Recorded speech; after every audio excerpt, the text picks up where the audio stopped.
Ladies and gentlemen, boys and girls, welcome to another edition of Father Figure.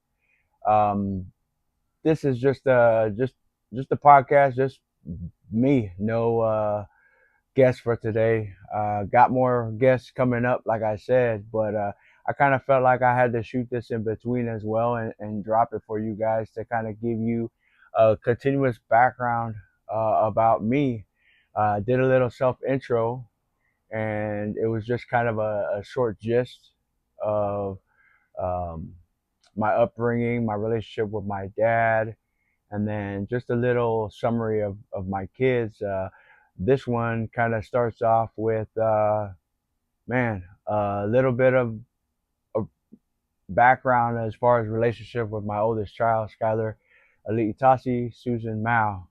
And then I'm going to shoot one for Capono, one for Kenzie, and then last but not least, Sonny Alofa, Paxton Mao, my youngest son. Um, my daughter Skyler, born August 16th, year is 2000. And, I gave you the short summary of when she was born. And, just going to go into a little bit of a story about, my raising my oldest. And it all starts off with, like I said, her birth date. And then it was tough. I'm going to go right into it. Um, like I had stated earlier in my introduction, I was 19 years old. Uh, at the time, my wife was 20, and she was a sophomore in college at San Diego State University. And like I had explained in the summer or in the introduction, that's when my life. For others, it turned it upside down. For me, it began a journey. And right off the jump, I knew, hey, I got to find a way, somehow, some way to provide for my daughter. At the time I was playing ball at Fullerton JC, kind of lost, not knowing where to go with my life. Um, at the time, I wasn't really worried about, me. I wasn't worried about, what I needed to do. I kind of went into old school mode and just knew I had to obtain a job of some sorts. I had to make money to provide for her. I had to help raise her. I had to protect her, love her, and do my best to guide her. And at the beginning, I was still messing around, man. I was still a kid, um, still not knowing which way direction that my life needed to go. Um, but I knew I had to make money. I knew I had to be there. And so, with that being said, there were a lot of ups and downs and bumps and kind of maybe derailments is a good word. You know, I remember at the time we weren't living together, my wife and I, and my mom and dad. My dad had this bright idea. Hey, let's move out to Lake Elsinore. Because he just every day he would drive by that area and see the amazing, beautiful homes that were in that area. And man, he said he decided to stop by one day and check it out. And, his money went long out there, as far as the size of home, the type of home that he could achieve for, you know, his family, you know. Not that our home in Buena Park wasn't, you know, fitting or didn't fit our family. He just felt like we needed a start over. But it's kind of rough because, you know, so my wife is at San Diego. She's pregnant with Skyler, and then, you know, um, fast forward to when Skyler was born. Kelly and Skyler used to have to trek all the way from La Palma to Lake Elsinore to see me. She chose, that she was done with school, that she needed to have our child and to raise her, and she did what she had to do as well to try to figure out what she had to do to, help make money for our family as well. So here we are, 19 and 20, trying to figure out life. It was very hard for me at the beginning because, like I said, trying to figure out a way. I'm trying to find a job. I'm just, but at the same time, I know I need to be with my daughter more than just seeing her on the weekends. And so, fast forward, we finally figure out a way, and we end up moving in together, and both of us are stressed to the max. You know, here we are, 19 and 20, with no real careers yet, no real foundation, and that's kind of something that has made my wife and I's journey together a little easier, for the simple fact that um, there was a balance between us that was found. My wife was always the stickler for money. She still is to this day. And I was always kind of, and I'm still this way today. I'm kind of live for the moment, live in the moment. And we've always managed the way. I've always kind of told her, um, God will help provide. And, I've always kind of been the one to stick by that. My wife, not that she isn't a believer of God. I feel like she's kind of skeptical of religion, and she always been. And me being raised in the LDS church, uh, to this day I'm not active, but I've always stuck to the guidelines of that religion, as far as the morals and values that they believe in, and I've always kind of helped that navigate you know our situation. And then, to start off with our relationship, my relationship with Skyler, um, I was at the time a weekend dad, then, saw dad around more often when we figured out a way to come together and live together. And then, man, with my oldest, she caught the more strict, more stern version of me out of the four kids that I have. And, you know, I did everything I could to be there every day as much as humanly possible. But then, as she got a little older, and as bills started to collect, I was working two jobs for years on end. I was working 100-hour weeks. And people ask, man, how is that possible? I worked in the airlines. I worked for Alaska Airlines for 15 years. I was there. I lived there, for the simple fact that I never not wanted for her to have, as far as food, clothing, shelter, you name it, man. I was just grinding. That's all I knew how to do, because that's all I knew from watching my dad. But then there came to a point where I remember how I felt, when dad was always working. And like I said, not that, man, my dad was an amazing father figure. But, you know, I learned that there was always something missing too at times, because dad was always out there grinding, and I understood, and I got it, and I get it. You know, my mom was a solid piece to that, the nurturing side. So, you know, at about, I want to say 4 to 5 years old, I remember trying to be there more for Skylar. And then I kind of wished that I would have tried more as far as softball, because if you don't know my daughter grew up playing softball like her mom and her aunt Stacy, and softball is a thing in our family. You know what I'm saying? And so that's how she obtained her college for free at Hope International here in Fullerton, California. And so I kind of wish that I would have stepped up more as far as being a part of the game, but I kind of sat back and I allowed my father-in-law, who knew a lot and still knows a lot about the game, and there was a big thing, with my wife as well. So they helped kind of coach um, her during her career, and at Cypress Girls Softball, then into her travel years. But looking back now, I kind of wish I would have, stepped up more to be there. Fast forward, her getting into her elementary school, man, she is such a good student. She was such an easy kid, because, at the time, it was just her. And so she was always surrounded by adults. So I feel like being around, all our friends, um, her vocabulary was on point. She knew how to interact with people. her characteristics. I mean, she just thrived at anything she did, from school to sports. She made great friends through softball, and she just kept thriving. And then she gets in the junior high, high school phase of life, and I always kind of, I don't know, I always kind of felt that um, we weren't as close as I wanted to be. Because I remember, I want to say maybe about 12. I kind of had said something about, because by that time, Pono's around too, and he was born in 2006.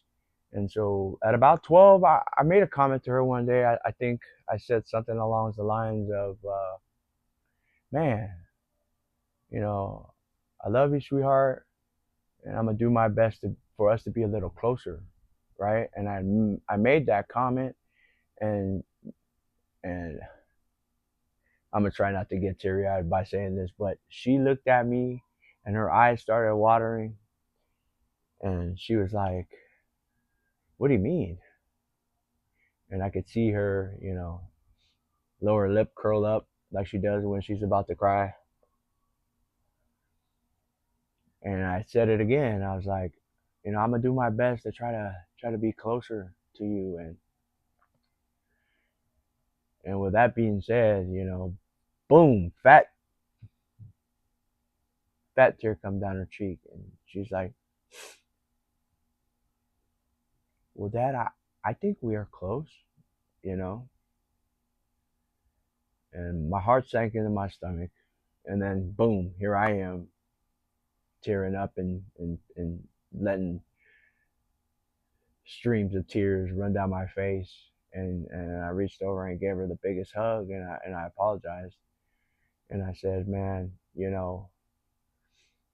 I just felt that because Daddy worked so much, and Daddy was always gone, and Daddy was always, trying to provide. And I don't know, at that time, I guess I was feeling a little guilty because I was, trying to do my best, man, you know. Um, and she confirmed for me, my, like I said, 11, 12, maybe even 13-year-old confirmed it for me that, hey, you're doing okay, man. Don't be so hard on yourself. As fathers, I think we tend to do that a lot. I still do that a lot. I am my own biggest critic. I hate when I make mistakes. I hate when I let my kids down, or if I feel like I am. And so with that, at that specific moment, she reaffirmed or confirmed for me that I was doing okay. And so never again did I ever question whether or not we were close. And the relationship that her and Kelly have, man, it's super dope. Um, they came up as if best friends, and so amazing. And I always kind of envied that. But then it was like, at the same token, I kind of felt and understood my relationship with her, because at the same time, you know, I see my girls and I see my kids, right? And with her, she is, without a shadow of a doubt, she's maybe 90% me and 10% mom. And that 10% is the beauty that she gets from her mom. But the 90% um, coming from me is her attitude, her, sometimes I have to remind her too. She has very sharp words. Um, and I always have to remind her too that being strong-willed and having sharp words with others, and it's great, but then you also got to remember other people have feelings, and other people, think differently, and you know, um, I'm just trying to get her and myself as well, that everything isn't just our way right away, or our way is or the highway type. We have to learn how to, you know, take into considerations other people's feelings. And so I myself, as I'm growing as an adult, I'm raising my child, and I'm trying to better myself right alongside her as well. And so we go from high school. She was all A's. That's that other part of the 10% that she gets from her mom. Because I obviously wasn't that straight A student.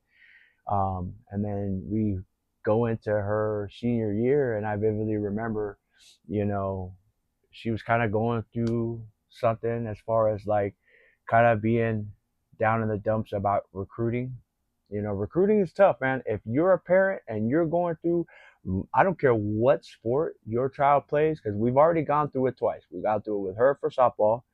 It was rough, right? And then it came to a point where she was actually going to go to West Point University.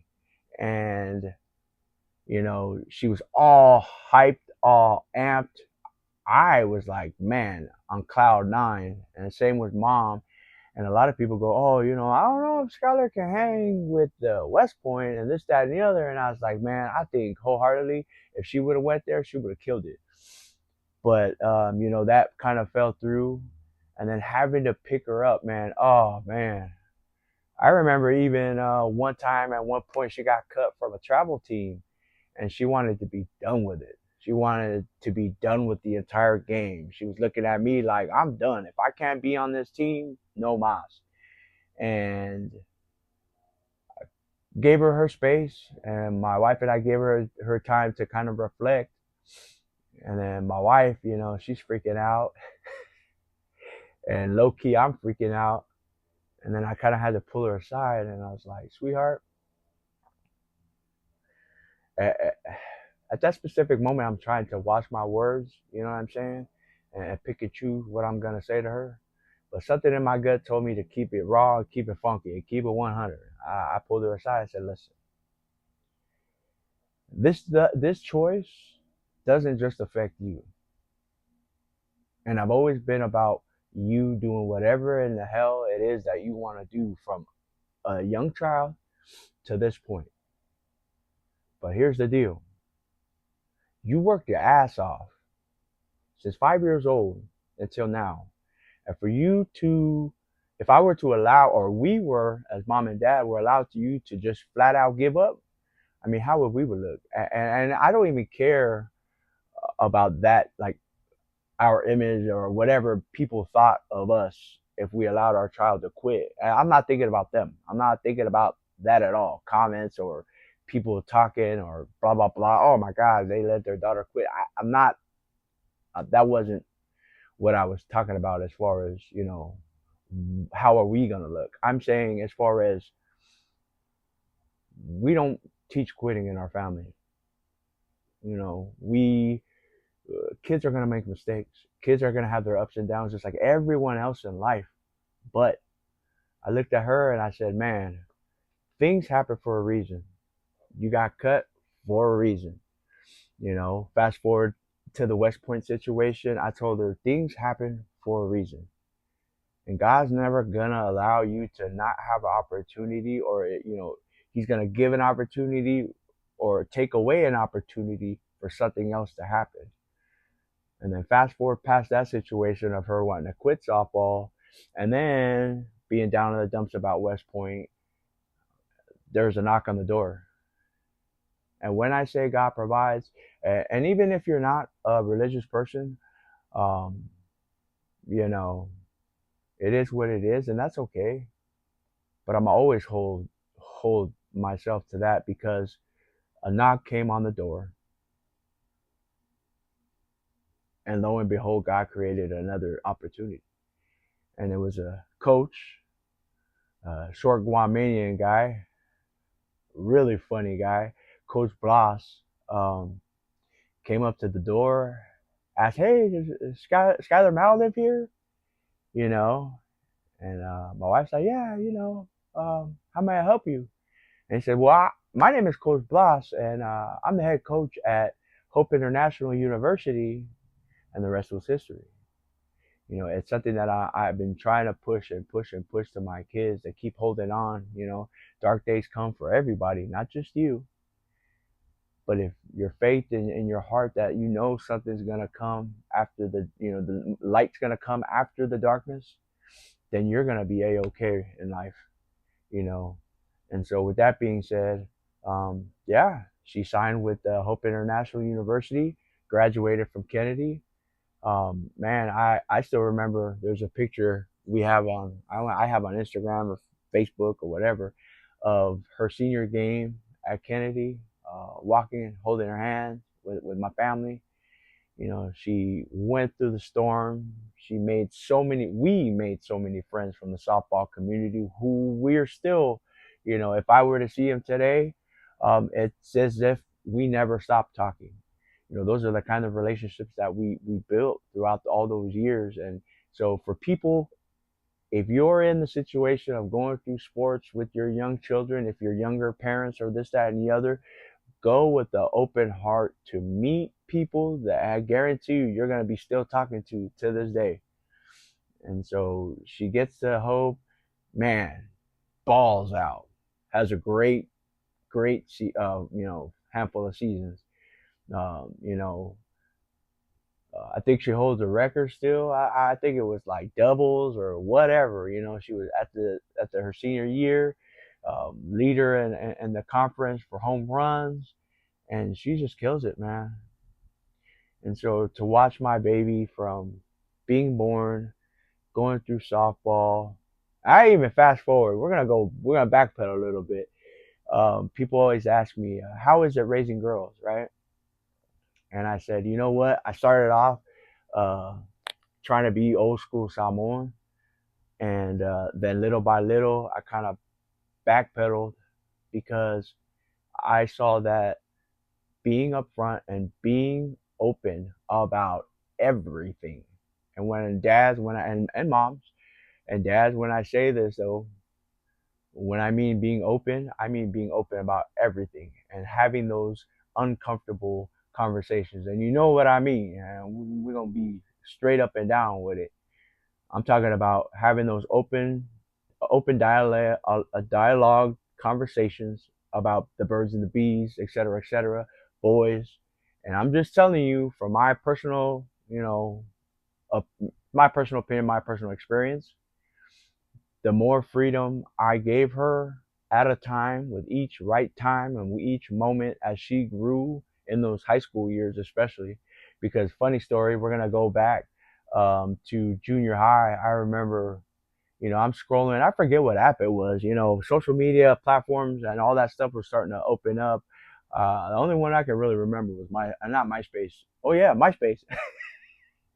Anyways, I was on an app that was just brand new, and then I remember I'm scrolling, and for some reason, Skyler had it, and I'm sure I knew she had it, right?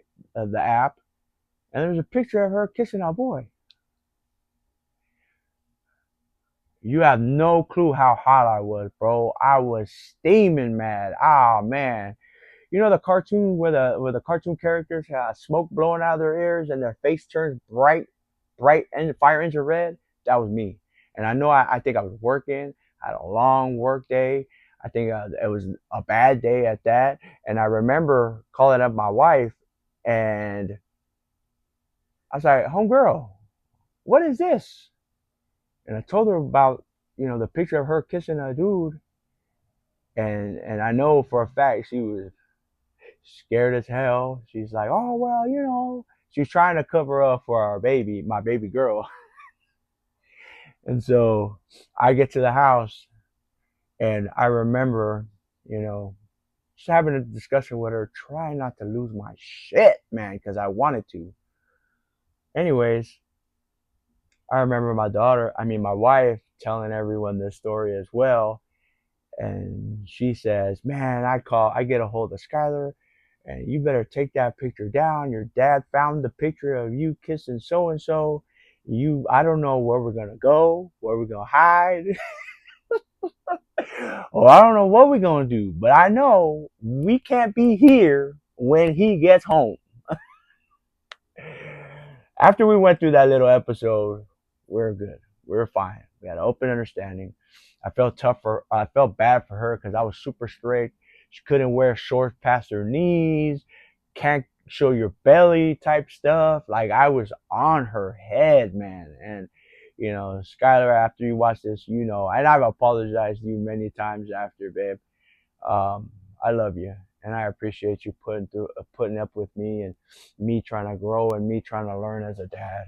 And so let's fast forward over. She graduates high school. She's at HIU. She balls out. She gets her she gets her degree. She gets her bachelor's. She gets her master's. And man, like I said, and I'm watching her. Right, Skyler stayed home during the time while she was going traveling back to Fullerton is just 15 minutes from the pad, and I'm just watching her grow, and she's just turning into this, independent young lady, and just man, it just melts my heart. Like I really, I'm gonna be real. I really didn't have to parent too hard or parent too much. I mean, obviously, I'll tell her stuff like you got to be home by this time. You can't be out, between the hours of so and so, so forth. There's nothing out there for you, past 1 in the morning to 5 in the morning. But the devil's work. You feel me? And so she did. You know what I mean? She listened to me. Never gave me no issues. Never gave me no problems. I remember picking her from parties, man, and I'd be like, trying to sniff her, and she'd be looking at me like, "Man, what are you doing?" And I'm like, "Did you drink?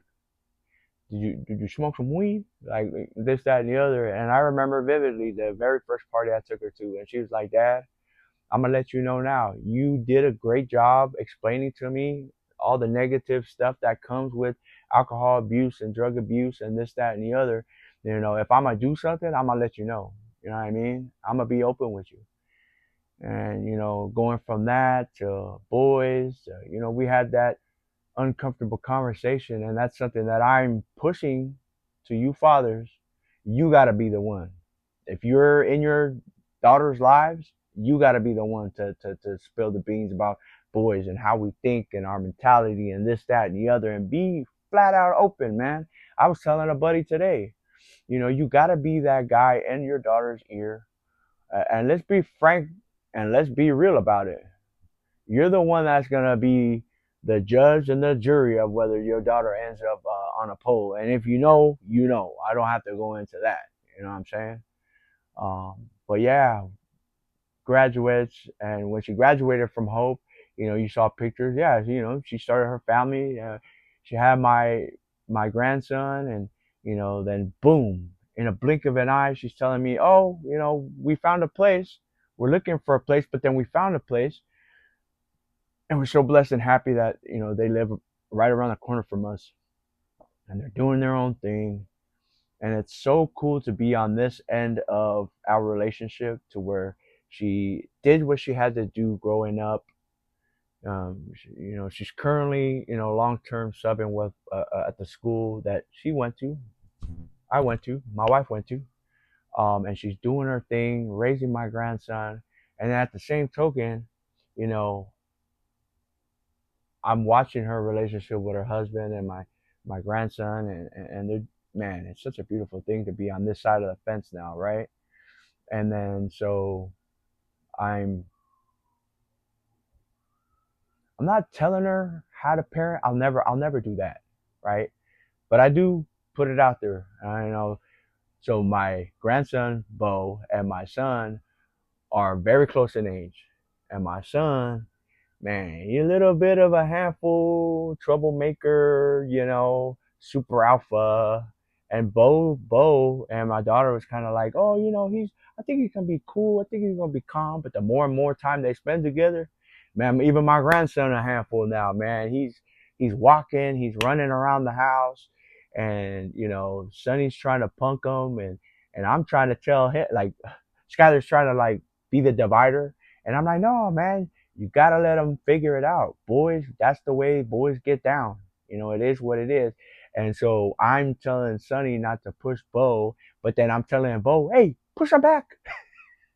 And I know I don't condone violence, but I know a lot of you out there probably had a house full of boys, or do have a house full of boys.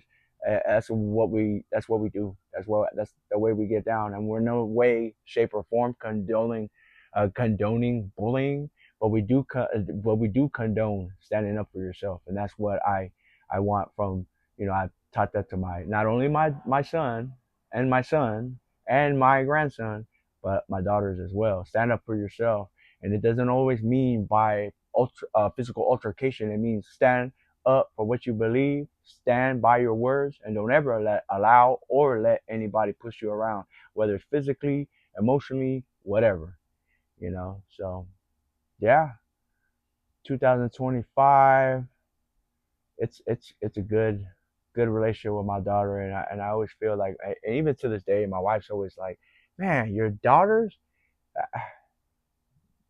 I'll tell them no, but then you'll turn around and you do it anyways. And sorry, my girls are, my kids are mean the world to me, and so I'm never gonna not say no, especially when I've never had a reason to say no for not helping them or getting them something or whatever. My kids are golden, and I feel like, it is what it is. And I tell my wife all the time, if she don't like it, well, whatever. So yeah, that's kind of a little bit of a background with my oldest. My favorite part is, I just get to continue to be there for her, right? She comes over, I'm just, oh, can you help me carry this stuff to the car, or get Bose this or get Bose that, and no questions asked. And yeah, Skyler, Aliitasi, Susan Mao, I'm very proud of the woman that you've become, and I'm gonna try not to let off some waterworks right now, but man, I love you, thankful for you, thankful for how much you help out your mom and I, thankful for the bar that you set high standard for everything for your younger siblings. Thank you for the relationship that you do have with each of your siblings. I love the mother you're becoming for my grandson. I love the wife that you're becoming for my son-in-law. And yeah, remember who you are always. Never veer from what we've brought you up to be. And yeah, I hope I didn't embarrass you too much with this. And I love you. I'm proud of you. And yeah, this has been another edition of Father Figure. It's just another personal sit down with me. Be on the lookout for the new episodes coming, the vlog coming, Road Trip with Kenzie, the sit down interview with Joseph Kennedy. I had stated in another video that I'm going to be shooting more footage and content when we're visiting our boy Capono out in South Dakota. We're going to take a road trip. It's going to be me, my wife, and Sonny Boy. Can't wait to see his older brother. We're going to make the same trek. We're going to head out to Denver and fly from Denver and drive from Denver to South Dakota. And if you're asking me why they got straight flights to Rapid City, I'm going to keep it real. It's expensive, and I ain't rich, and I ain't got YouTuber money. So yeah. Anyways, with that being said, I appreciate all the support. And if you haven't already, go like, go subscribe. And I'd appreciate if y'all can share this with everyone that you know, right? Especially share this with any good dads, any solid men. And with that being said, I appreciate y'all, man. Y'all stay safe and be blessed.